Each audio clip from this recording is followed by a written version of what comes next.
लाल किल्ला स्फोट प्रकरणाबाबत गृहमंत्री अमित शहांची महत्त्वाची बैठकीत एनआयए, दिल्ली पोलीस, आयबी आणि एनएसजीचे वरिष्ठ अधिकारी उपस्थित. मोठा निर्णय होण्याची शक्यता.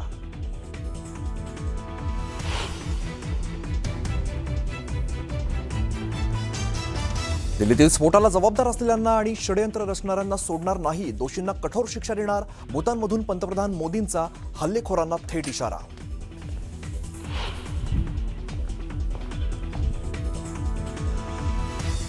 लाल किल्ला स्फोट प्रकरणात एक महत्त्वाचा पुरावा समोर. 29 ऑक्टोबरला त्या कारची खरेदी आणि त्याच दिवशी कारची पीयूसी काढतानाचा सीसीटीव्ही व्हिडिओ समोर. कारमध्ये 3 जण हजर असल्याची माहिती.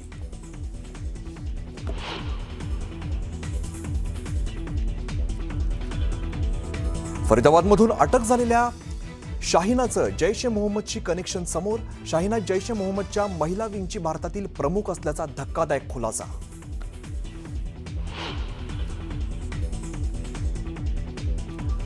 पाकिस्तानच्या इस्लामाबादमध्येही भीषण स्फोट. पुन्हा एका कारमध्ये स्फोट झाल्याची माहिती. स्फोटात 11 जणांचा मृत्यू तर 21 जण जखमी. कोर्टाबाहेर स्फोट झाल्याची माहिती.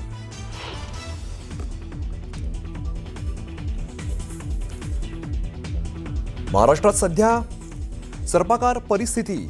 7 सापांच्या शेपटी एकमेकांच्या तोंडात. तिघेही एकमेकांना गिळायला बसलेत. ठाकरेंनी महायुतीला फटकारलं.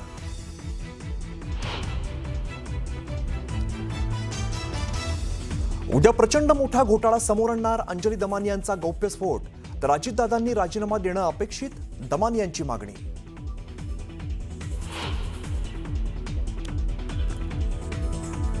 एकनाथ शिंदेंचा सुनील राऊतांना फोन करून संजय राऊत यांच्या तब्येतीची केली चौकशी.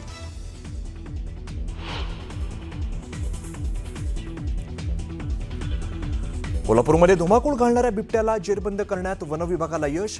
बिबट्याला पकडतानाचा थरारक व्हिडिओ आला समोर. कोल्हापुरातील नागाळा पार्क या ठिकाणी बिबट्याने पोलिसांवरती केला होता हल्ला.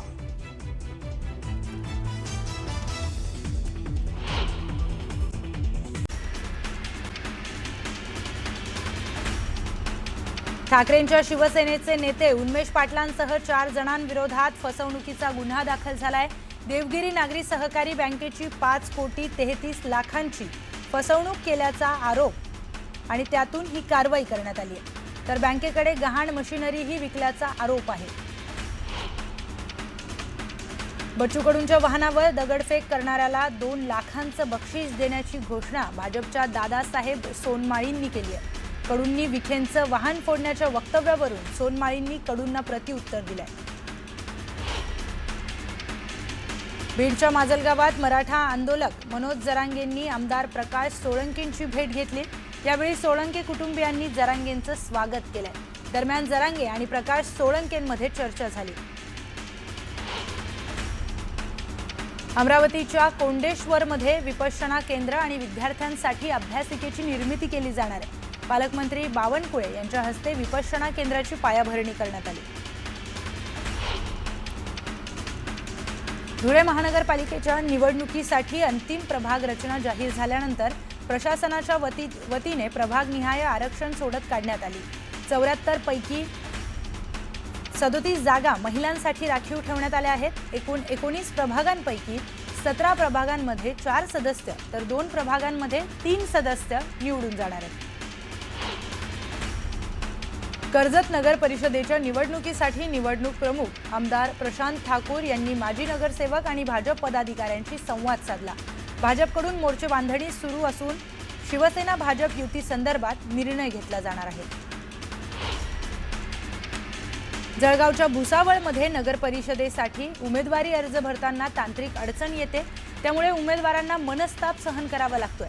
दरम्यान ऑफलाईन पद्धतीने अर्ज स्वीकारण्याची मागणी करण्यात आली आहे. यवतमाळ नगर परिषद माजी नगरसेविका अरुणा दिगंबर गावंडे यांचा शिंदेंच्या शिवसेनेमध्ये पक्षप्रवेश पार पडलाय. या पक्षप्रवेशाने शरद पवार गटाच्या राष्ट्रवादी काँग्रेसला मोठा धक्का मानला जातो.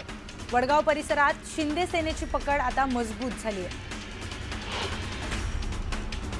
तळेगाव दाभाडेमध्ये भाजप आणि राष्ट्रवादी एकत्रित लढणार आहेत. तर लोणावळा आणि वडगावमध्ये स्वबळावर लढण्याचा निर्णय घेण्यात आलाय. लोणावळ्यात ठाकरेंच्या शिवसेनेनं उमेदवार जाहीर केलेत। यात 9 निष्ठावंत आणि स्थानिक कार्यकर्त्यांना संधी देण्यात आली आहे। दरम्यान शरद पवारांची राष्ट्रवादी आणि काँग्रेसकडून कुणाला संधी दिली जाते हे पाहणं महत्त्वाचं ठरणार आहे। साताऱ्यात नगराध्यक्षपदासाठी भाजपकडून जोरदार तयारी सुरू आहे। यामुळे उमेदवारी कुणाला मिळणार हे पाहणं महत्त्वाचं ठरणार आहे। तर मला नगराध्यक्ष व्हायचंय असं मिश्किल वक्तव्य उदयनराजे भोसलेंनी केलंय। खोपोलीतील आमदार प्रशांत ठाकूर यांनी भाजपच्या पदाधिकाऱ्यांची बैठक घेतली। जास्तीत जास्त नगरसेवक निवडून आणण्यासाठी तयारीला लागण्याचे आदेश त्यांनी दिले। तर येत्या 2 दिवसात उमेदवार निश्चित केले जाणार असल्याचं त्यांनी म्हटलंय। अहिल्यानगरमध्ये नरहरी झिरवळांनी इच्छुक उमेदवारांशी संवाद साधलाय। सर्वच ठिकाणी तयारी सुरू असल्यानं झिरवळांनी म्हटलंय, तर अंतिम निर्णय वरिष्ठ घेणार असं देखील ते म्हणाले। हिंगोलीच्या तिन्ही नगर परिषदेसाठी 13 आणि 14 तारखेला शिवसेनेचे उमेदवार भरले जाणार आहेत। आमदार संतोष बांगर यांनी ही माहिती दिली। सोलापूर महापालिकेसाठी राष्ट्रवादीकडून जोरदार तयारी करण्यात येते। सोलापूर महानगरपालिकेमध्ये अब की बार 50 पार असा नारा राष्ट्रवादीकडून देण्यात आलाय।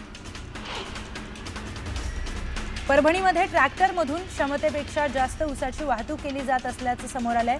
ऊस वाहतूक करणारे ट्रॅक्टर चालक ऊस वाहतूक करताना स्टंटबाजी करतात। यामुळे मोठा अपघात होण्याची देखील शक्यता आहे। त्यामुळे पोलीस प्रशासनाने याकडे लक्ष देण्याची मागणी स्थानिकांनी केली आहे। कोल्हापुरातील नागाळा पार्क इथे बिबट्याने पोलिसांवर हल्ला केल्याची घटना घडली आहे। सोमवारी रात्री मेरीवेदर ग्राउंड या ठिकाणी काही वाहनधारकांना हा बिबट्या दिसला होता। पोलिसांवर बिबट्याने हल्ला केल्याने परिसरामध्ये खळबळ उडाली। साताऱ्यातील जोशी विहीर येथे दुसरी राज्यस्तरीय दांडपट्टा अजिंक्यपद क्रीडा स्पर्धा पार पडली। रक्षक प्रतिष्ठान, महाराष्ट्र राज्य आणि स्पोर्ट्स दांडपट्टा असोसिएशन सातारा यांच्या संयुक्त विद्यमाने ही स्पर्धा आयोजित करण्यात आली होती। सातारकरांनी या स्पर्धेला उत्स्फूर्त प्रतिसाद दिला। जळगाव जिल्ह्यात थंडीच्या कडाक्याला सुरुवात झाली आहे। जळगाव जिल्ह्याचं तापमान 10 अंशाखाली गेल्यानं पहाटेच्या सुमारास दाट धुक्याची चादर पसरली आहे। जळगावमध्ये गेल्या 3 दिवसांपासून थंडीचा कडाका वाढला असून तापमान 10 अंशाच्या खाली गेलंय। मध्य प्रदेश आणि राजस्थानमधून येणाऱ्या थंड हवेच्या प्रवाहामुळे थंडीची तीव्रता वाढतीये। तर येत्या काही दिवसांमध्ये तापमान आणखी घसरून 8 अंश सेल्सिअस पर्यंत पोहोचण्याचा अंदाज हवामान विभागाने वर्तवला। गोंदिया जिल्ह्यात 3-4 दिवसांपासून थंडीचा जोर हा चांगलाच वाढलाय। जिल्ह्याच्या तापमानात घसरण झाली असून 10.4 अंश सेल्सिअस इतक्या तापमानाची नोंद करण्यात आली आहे। थंडीचा जोर वाढल्याने नागरिकांनी काळजी घेण्याचं आवाहन आरोग्य विभागाच्या वतीने करण्यात आलंय। बीडच्या आष्टी तालुक्यातील सावतानगर भागामध्ये वाळू माफियांनी धुडगूस घातलाय। वाळू माफियांनी शेतकऱ्याच्या घरावर हल्ला केला असून 4 चाकी गाडीची तोडफोड केली आहे। या प्रकरणी 7 आरोपींविरोधात गुन्हा दाखल करण्यात आला। पुण्याच्या लोणी काळभोरमध्ये गावठी दारू विक्री करणाऱ्यांवर कारवाई करण्यात आली आहे। यावेळी पोलिसांनी संपूर्ण मुद्देमाल जप्त केलाय, तर एकाला पोलिसांनी ताब्यात घेतलाय। बार्शी तालुक्यात बस वेळेवर येत नसल्यानं विद्यार्थ्यांना नाहक त्रास सहन करावा लागतोय। बार्शी ते खडकोणी दरम्यान बस वेळेवर धावत नसल्यानं विद्यार्थ्यांचं नाहक नुकसान होत आहे। तातडीने बस सेवा नियमित वेळेमध्ये सुरू करण्याची मागणी करण्यात आली आहे। नागपूरमध्ये एका बापाने मुलाला वाचवण्यासाठी शेती विकली आहे। शेती विकून 30 लाखांमध्ये मुलाचा उपचार केलाय। भारतातील पहिले यशस्वी HSCT बोन मॅरो प्रत्यारोपण नागपूरमध्ये पार पडले। रत्नागिरीमधील खेड बहिरवली मार्गावरील नांदगाव येथे अज्ञात वाहनाच्या धडकेने बिबट्याचा मृत्यू झालाय। खेड परिसरामध्ये वाहनाच्या धडकेने वन्य प्राण्यांचा मृत्यू होण्याच्या घटना या वारंवार घडतायत असं स्थानिकांचं म्हणणं आहे। मावळमध्ये शेती कामांदरम्यान शेतात 14 फुटांचा अजगर आढळलाय। यामुळे शेतकऱ्यांमध्ये भीतीचं वातावरण निर्माण झालंय। दरम्यान सर्पमित्राच्या सहाय्याने अजगराला जंगलात सोडण्यात आलं। मलकापूर उपजिल्हा रुग्णालयातील कर्मचारी आणि डॉक्टरांकडून रुग्णांना सेवा सुविधा पुरवल्या जात नाहीत, तर रुग्णांना उपचारासाठी बुलढाण्याला पाठवलं जातं। या विरोधात संताप व्यक्त करत शिवसेनेसह नागरिकांनी आंदोलन केलं। पुढील 8 दिवसात सुधारणा न झाल्यास रुग्णालयाला टाळं ठोकण्याचा इशारा इथल्या नागरिकांनी दिलाय।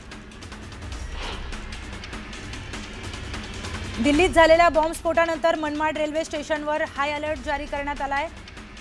डॉग स्क्वॉडच्या मदतीनं स्टेशन परिसरासोबत रेल्वे गाड्या आणि प्रवाशांच्या सामानाची कसून तपासणी केली जाते।